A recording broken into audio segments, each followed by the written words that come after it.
बिहार में नीतीश ने पाला बदल लिया। एक बार फिर से तेजस्वी यादव के साथ नीतीश कुमार ने सरकार बना ली है। पाला बदलते ही नीतीश लगातार बीजेपी पर हमलावर भी हैं। हमारे साथ इसी पर खास बातचीत करने के लिए केंद्रीय गृह राज्य मंत्री नित्यानंद राय जुड़ गए। सर, बहुत स्वागत है आपका एबीपी न्यूज पर।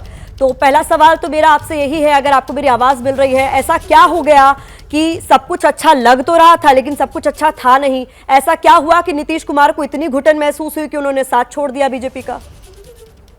देखिए, यह घुटन की बात नहीं है।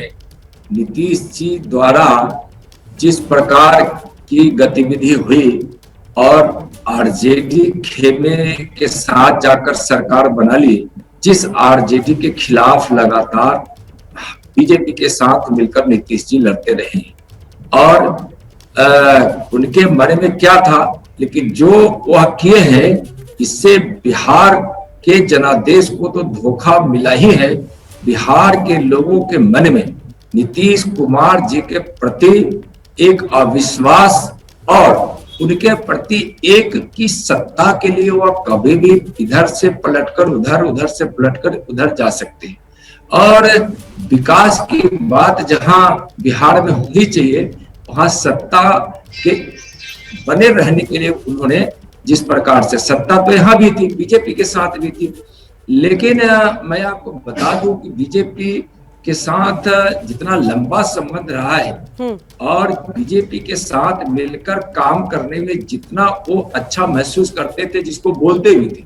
जब पिछली बार आरजेडी से गठबंधन तोड़कर भाजपा के साथ आए, उस समय उन्होंने यह कहा था कि हम वहां असहज। यहाँ कुछ नहीं, यहाँ जब भी विकास की बात होती थी, अब कभी कभी ऐसे विषय जो विषय बिहार के हित में होता था, तो उस समय उनके सामने जब बात रखी जाती थी तो असहज होती थी। विकास के नाम पर गुस्सा आ जाए, कोई विषय वैसा आ जाए जो लोगों के हित के लिए हो, कहीं कहीं अगर असामान्य स्थिति होती थी, विधि व्यवस्था की कहीं गड़बड़ी होती थी, टूटता था, तो उस समय भी जब उनको बताया जाता तो उनको गुस्सा आता था। आपसे अलग हुए हैं नित्यानंद जी, तो ये भी कह रहे हैं कि भाई सीबीआई और ईडी का डर दिखाया जाता है, खासतौर पर क्षेत्रीय पार्टियों को टारगेट किया जाता है, तो हम डरने वाले नहीं हैं। अगर ऐसा कुछ होता भी है तो जनता देखेगी। क्यों? देखिए, सीबीआई और ईडी का डर किसको होगा? जो कानून को तोड़कर किसी न किसी प्रकार के वैसे अपराध में वह संलिप्त होगा। तो ईडी और सीबीआई आज की तो कोई संस्था नहीं है, पहले की भी संस्था है, और यह काम हमेशा जो कर रही है नरेंद्र मोदी जी की सरकार के बाद, पारदर्शिता, संविधान कानून के हिसाब से, और जो अपराध होता है उसकी जांच और उसमें संलिप्तता होने पर कानून के निकट ले जाना, कानून के पास ले जाना, कानून उस पर निर्णय लेती है। तो यह तो एक प्रक्रिया है, उस प्रक्रिया में है किसको लगेगा? कहीं ना कहीं से दोषी होंगे।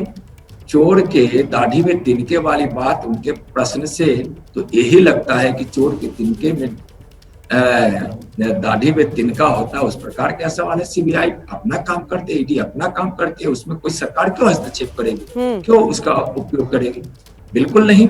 और आप देख रहे होंगे अभी कि किस प्रकार से अगर कोई किसी प्रकार का भ्रष्टाचार करे, किसी प्रकार का घोटाला करे, किसी प्रकार का अपराध करे, तो क्या अगर वह नेता है या किसी बड़े ओहदे पे है, तो क्या सीबीआई, ईडी या देश की कोई भी ऐसी संस्था क्या उसके पास नहीं जाना चाहिए? नीतीश कुमार ने, नित्यानंद जी, बराबर है। नीतीश कुमार तो 2024 की तैयारी में लगता है लग गए हैं। मीडिया से बात कर रहे थे तो बोल रहे थे कि बहुत लोगों के फोन आ रहे हैं, विपक्ष को वो एकजुट करेंगे।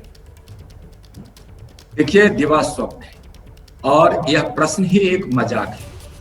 अब नीतीश जी यहाँ की जनता के ध्यान उनके पलट जाने के कारण बिहार के वासियों में, जो बिहार वासी उनको सत्ता में लाई, उनमें आक्रोश को देखकर, उनके भावनाओं पर जो कुठाराघात किया है, उनके उस दुख को देखकर, उनके उस तेवर को देखकर, आप मुद्दों से भटकाकर पीएम के उम्मीदवार है, जदयू के लिए कुछ बोल रहे हैं, उसमें उनके नेता कुछ बोल रहे हैं, सब जानते, दुनिया जानती है कि अब माननीय नरेंद्र मोदी जी पूरे भारत के ही नहीं, पूरे दुनिया के लोकप्रिय नेता है, भारत के सर्वमान्य नेता है और गरीबों के मसीहा है। आज विकास की गंगा जो उनके भगीरथ प्रयास से देश के गांव गांव कोने कोने तक पहुंच रहा है, आज लोग मान चुके हैं कि विकास का मतलब नरेंद्र मोदी जी गरीब के मसीहा के रूप में, उस मसीहा जो गरीबों की जिंदगी में उजाला लाने का काम कर रहे हैं। और विवेकानंद की उस भविष्यवाणी को आज भारत देख रहा है किस प्रकार से पूरा हो रहा है। जिस विवेकानंद जी ने भविष्यवाणी की थी कि 21वीं सदी में भारत में न कोई बेबस होगा, न कोई भूखा होगा, न कोई बेघर होगा, न कोई अशिक्षित होगा, और आम व्यक्तियों की जिंदगी में जो रोजमर्रे की जरूरत की जो आवश्यकताओं की जो चीजें हैं उसकी सामान्यता उसकी पूरी हो सके। सभी गरीब से गरीब के बच्चों की पढ़ाई, उसके स्वास्थ्य की चिंता, अगर कोई बीमार पड़ जाए तो उसका इलाज, तो एक विवेकानंद ने भविष्यवाणी की थी 21वीं सदी के लिए। और एक मिनट मैडम, एक मिनट में मैं अपनी बात समाप्त कर रहा हूँ। और आप देखिए विवेकानंद जी के बचपन का नाम क्या था? नरेंद्र। आज हमारे भारत के सबसे प्रधानमंत्री जी का नाम क्या है? नरेंद्र। एक नरेंद्र ने भविष्यवाणी की थी, 21वीं सदी है, 21वीं सदी का नरेंद्र माननीय प्रधानमंत्री जी आज उस भविष्यवाणी को पूरा कर रहे हैं, तो लोगों को तकलीफ हो रही है। एक गरीब का बेटा एक पिछड़े समाज में, अति पिछड़े समाज में जन्म लेकर आज प्रधानमंत्री के पद तक पहुंचने पर आज जितना गरीबों में, वंचितों में, दलितों में, आदिवासियों में और सामान्य वर्ग में भी जितनी खुशियां हैं उसको देखकर लोगों को जलन हो रही है। ठीक है, मेरा एक सवाल है नित्यानंद जी कि जैसे ही बिहार में पूरा सियासी घटनाक्रम देखने को मिल रहा था, तेजी से बदल रहा था, तो बीजेपी की ओर से यह आरोप लगाया गया कि उपराष्ट्रपति बनने की लालसा थी, वो हो नहीं सका पूरा सपना, तो नीतीश ने साथ छोड़ दिया। नीतीश कह रहे हैं कुल मिलाकर कि भैया बीजेपी जेडीयू को तोड़ना चाहती थी, तो सच कौन कह रहा है? अच्छा देखिए, अगर उनके मन में उपराष्ट्रपति के पद की उम्मीदवारी थी तो हो सकता है उचित फोरम पर उनको बात करना चाहिए। अब उतना लोग अभी बोल गए कि हम तो पिछले 2020 के चुनाव में कि अब मेरा यह अंतिम चुनाव है, मैं चुनाव की राजनीति से मैं संन्यास लेने वाला हूँ। अब उपराष्ट्रपति का सपना देखने लगे, फिर अब प्रधानमंत्री जी का सपना देखने लगे।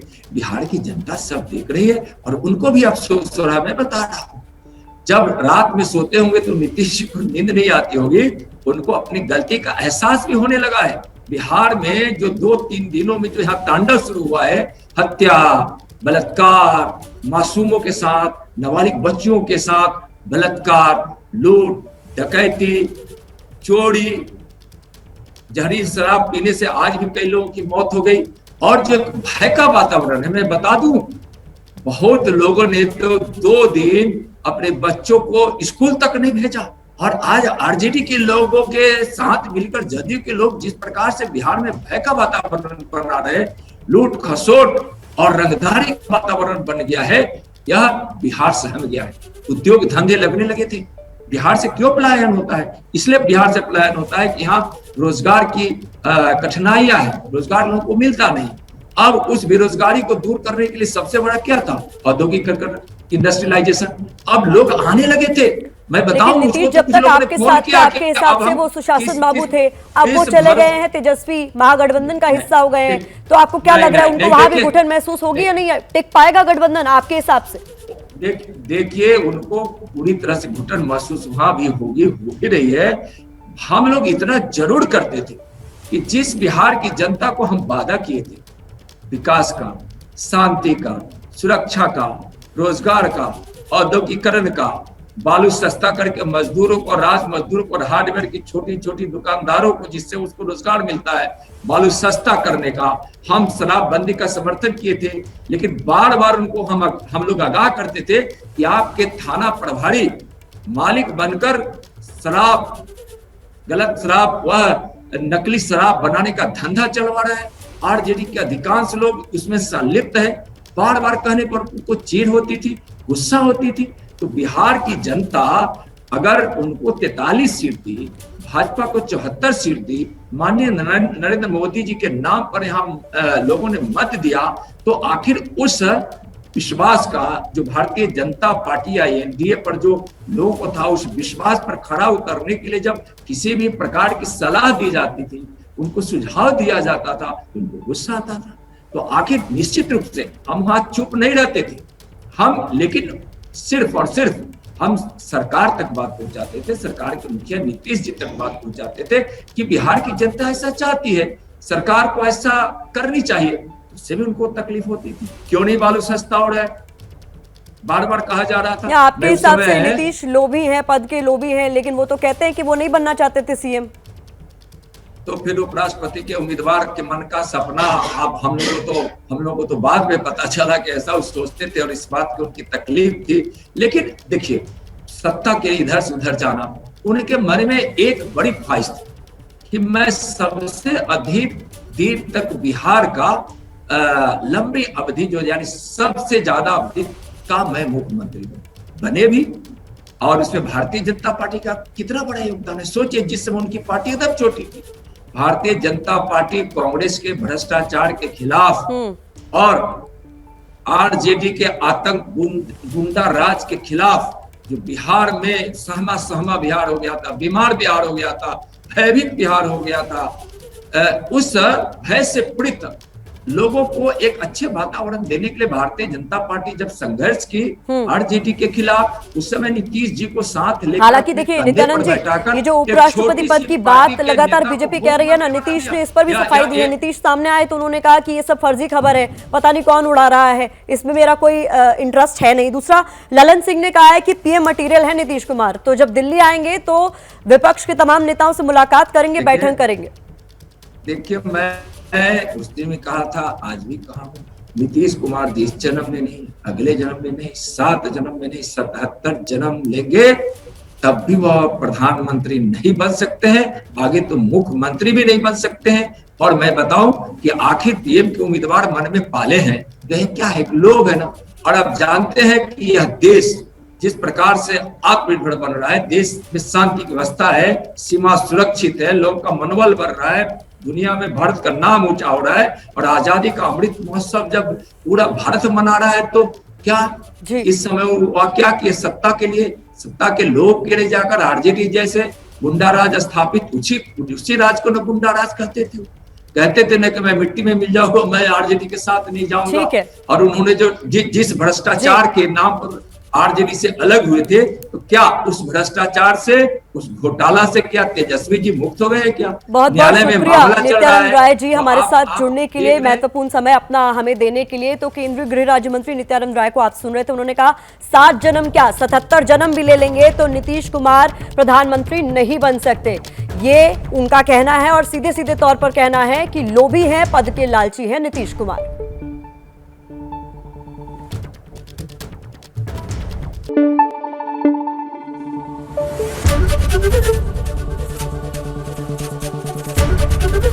एबीपी न्यूज आपको रखे आगे।